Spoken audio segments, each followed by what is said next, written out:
इस वक्त आप आराम से बैठकर इस वीडियो को देख रही हैं, मगर मैं आपको कहूँ, आज जिस जगह पर आप अभी बैठे हो, वो ज़मीन आज से करोड़ों साल पहले 8,500 डिग्री के तापमान से उबल रही थी। या जिस जगह पर आप बैठी हैं, वो जगह लाखों सालों तक बर्फ से ढकी हुई थी। ये दोनों बातें सच हैं। इस 15 मिनट की वीडियो के अंदर आप पृथ्वी के 450 करोड़ साल के सफर को देखने वाले हैं। जिस जगह आज हमारा सौरमंडल है, वहाँ विभिन्न प्रकार की गैस और धूल के बादल हुआ करते थे। वैज्ञानिकों के मुताबिक इन धूल के बादलों से दूर एक तारा हुआ करता था। वक्त के साथ साथ उस तारे की ऊर्जा कम होने लगी, जिसके कारण उसके अंदर एक विशाल विस्फोट हुआ। विस्फोट की वजह से अंतरिक्ष की ये धूल एक दूसरे से दबने लगी। इस दौरान बादलों में स्थित धूल के कण दबाव और गर्मी के कारण बड़े उल्कापिंड और पत्थरों में परिवर्तित हो चुके थे। और इसी दबाव की वजह से इन बादलों में स्थित रेडियो एक्टिव पदार्थ ने ग्रेविटी का निर्माण किया। इस ग्रेविटी के कारण बीच में हाइड्रोजन और हीलियम इकट्ठा होने लगे। बीच के इस भयंकर दबाव के कारण एक विशाल विस्फोट हुआ, और इसी विस्फोट के कारण हमारे सूरज का जन्म हुआ। अंतरिक्ष में फैले एस्टेरॉयड यानी क्षुद्र ग्रहों में भारी वजन की वजह से सूरज के करीब आकर सूरज की परिक्रमा करने लगे। धीरे धीरे इन्हीं एस्टेरॉयड में भारी टकराव हुआ, जिसके फलस्वरूप मरकरी, विनस, अर्थ और मार्स जैसे ग्रहों का निर्माण हुआ। वैज्ञानिकों के मुताबिक उस वक्त पृथ्वी और मार्स यानी मंगल ग्रह के बीच थिया नामक ग्रह सूरज की परिक्रमा किया करता था। पृथ्वी पर एक ग्रेविटी होने की वजह से सूरज की परिक्रमा करने वाले एस्ट्रॉयड अब पृथ्वी की परिक्रमा करने लगे, और धीरे धीरे करोड़ों सालों तक ये पृथ्वी पर गिरते रहे। और ऐसी ही घटना हमारे पड़ोसी ग्रह थिया पर भी हो रही थी, जिसके कारण थिया पृथ्वी के और करीब आने लगा और आग पृथ्वी से टकराया। इस भयंकर टकराव की वजह से पृथ्वी के हिस्से कणों के रूप में अंतरिक्ष में फैल गए और एक रिंग्स की तरह पृथ्वी की परिक्रमा करने लगे। इन्हीं परिक्रमा करते हुए कणों में टकराव होने लगा, जिसके कारण हमारे चांद का निर्माण हुआ। उस वक्त पृथ्वी पर सिर्फ एक ही समुद्र हुआ करता था, और वो था 1900 डिग्री सेल्सियस की तापमान पर उबलते हुए लाने का। उबल रही थी वो सारी चीजें जिसे आज आप अलग अलग नाम से जानते हैं। वक्त के साथ साथ पृथ्वी धीरे धीरे ठंडी हो रही थी, जिसके कारण पृथ्वी के भारी तत्व जैसे धातु और रेडियो एक्टिव पदार्थ पृथ्वी के केंद्र में जाकर इकट्ठा हो गए और हल्के पदार्थ पृथ्वी की सतह पर आ गए।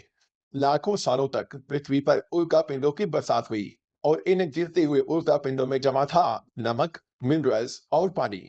करोड़ों सालों तक इन उल्का पिंडों की बरसात होती रही, और धीरे धीरे पृथ्वी की ऊपरी सतह पानी से ढकने लगी। वैज्ञानिकों के मुताबिक यही वो वक्त था जब दूर गहरे पानी के अंदर निकलते ज्वालामुखियों से पहली बार सूक्ष्म जीवों का निर्माण हुआ। लाखों सालों बाद एक वक्त ऐसा आया जब पृथ्वी की पूरी सतह पानी से ढक चुकी थी। हमारी पृथ्वी के सबसे अंदर का कोर रेडियो एक्टिव पदार्थ से बने होने की वजह से हरदम गर्म होता रहता है। लेकिन जब भी पृथ्वी की ऊपरी जमीन ठंडी हो जाती है, तब पृथ्वी के अंदर की गर्मी बाहर नहीं निकल पाती, जिसके कारण ज्वालामुखियों का निर्माण होता है। और उस वक्त कुछ ऐसा ही हुआ। पानी से ढकी हुई पृथ्वी पर हजारों की तादाद में ज्वालामुखी निकलने लगे, और आने वाले लाखों सालों तक इन ज्वालामुखियों का निकलना जारी रहा, जिससे पानी के ऊपर जमीन का निर्माण हो रहा था।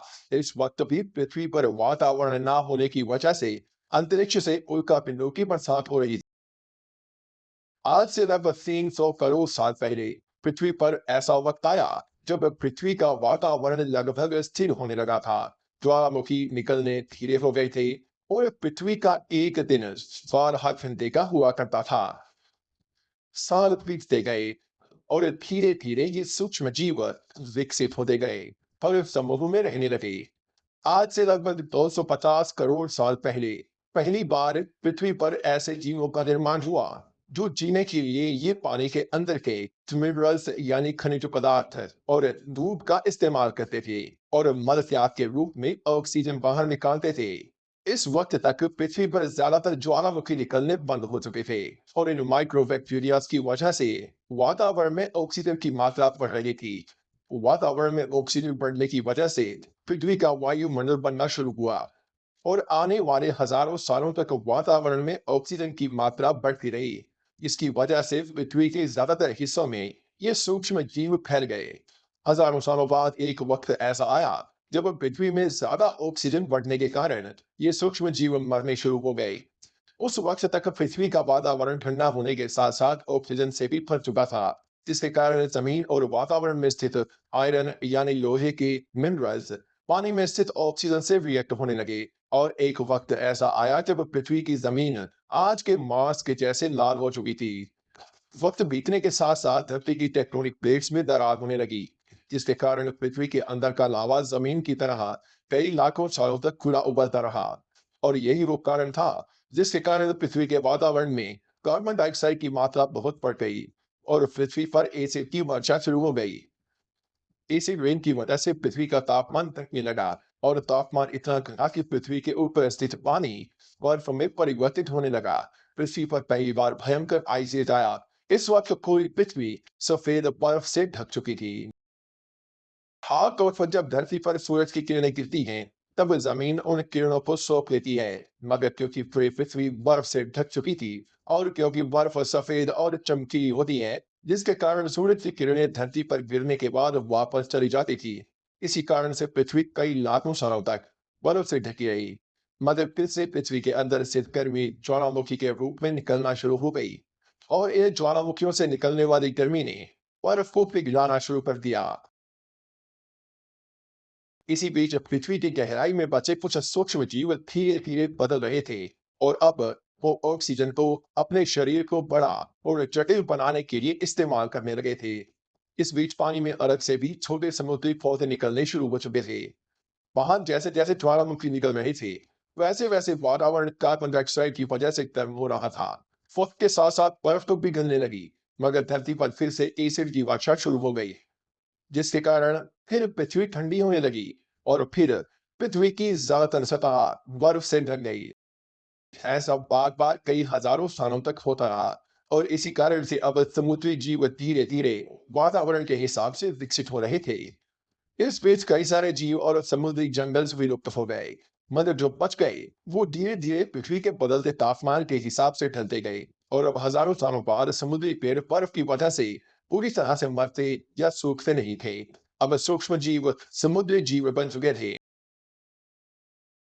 जब फिर से ज्वालामुखियों ने पृथ्वी की बर्फ को पिघलाना शुरू किया, तब ये समुद्री पेड़ जल्दी विकसित होकर फैल गए।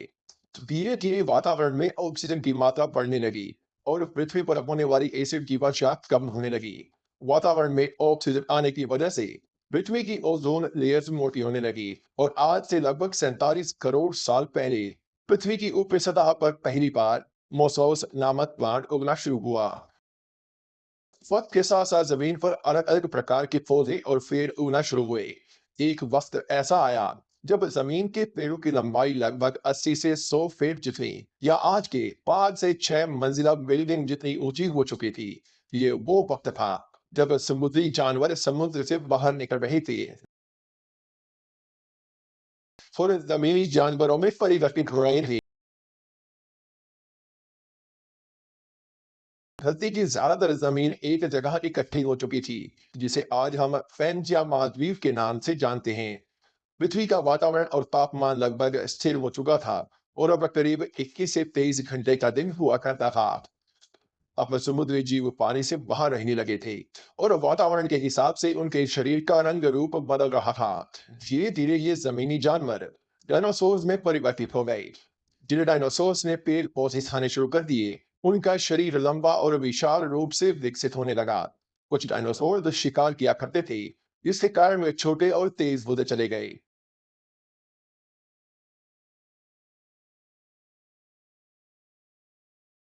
पृथ्वी की ऊपरी जमीन एक जगह इकट्ठी होने के कारण ज्यादातर जमीन रेगिस्तान और बंजर हो चुकी थी। ज्यादातर जंगल समुद्र के करीब हुआ करते थे, जिसमें डायनासोर रहा करते थे। आज से लगभग 20 करोड़ साल पहले पैंजिया महाद्वीप टूटना शुरू हो गया।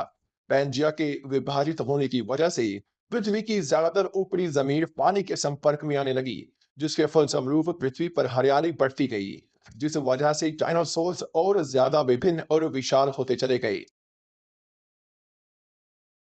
डायनासोर ने आने वाली लगभग 20 से 30 करोड़ सालों तक पृथ्वी पर राज किया।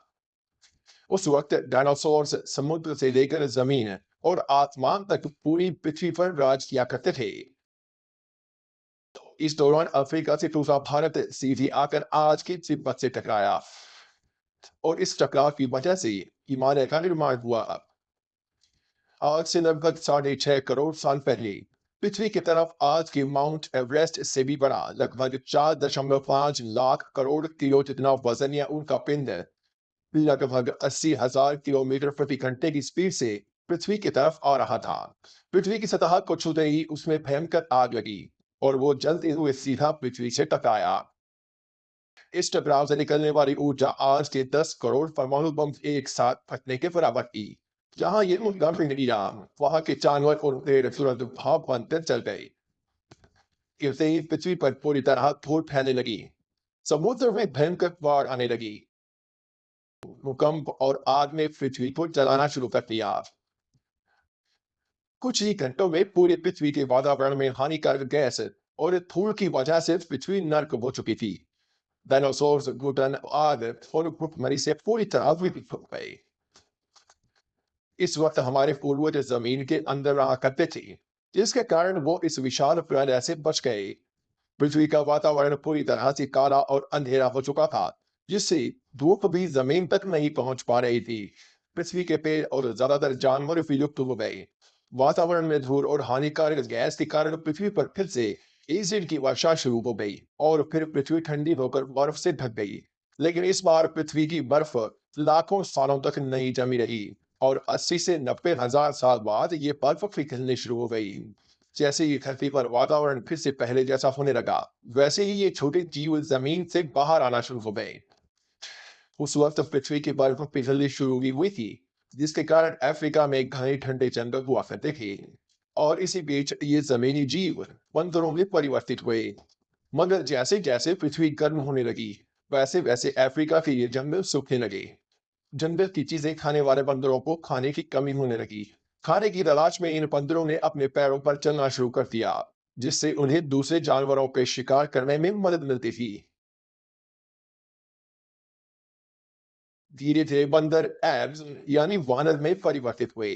खाने की तलाश में ये एब्स पृथ्वी के दूसरे हिस्सों में फैलने लगे और धीरे धीरे उनके शरीर का रंग रूप वहां के मौसम के हिसाब से बदलता गया। वक्त के साथ साथ हम आदिवासी बने। हमने हथियारों से लेकर आग का आविष्कार किया। हम धीरे धीरे इंसान के रूप में विकसित हुए। हमने धर्म से लेकर परिवार, भाषा और संस्कृति का निर्माण किया और वक्त के साथ साथ हम विकसित होते चले गए और आज हम इस पृथ्वी की सबसे विकसित प्रजाति बन चुके हैं। पृथ्वी को आज के जैसे बनने में लगभग 450 करोड़ साल का वक्त लगा है और हमें एक छोटे जमीन में रहने वाले जानवर से इंसान बनने में कई लाखों सालों का। मगर हमने इन 100 सालों में जितना पृथ्वी को गंदा और तबाह किया है, उतना आज तक किसी भी प्रजाति ने नहीं किया होगा।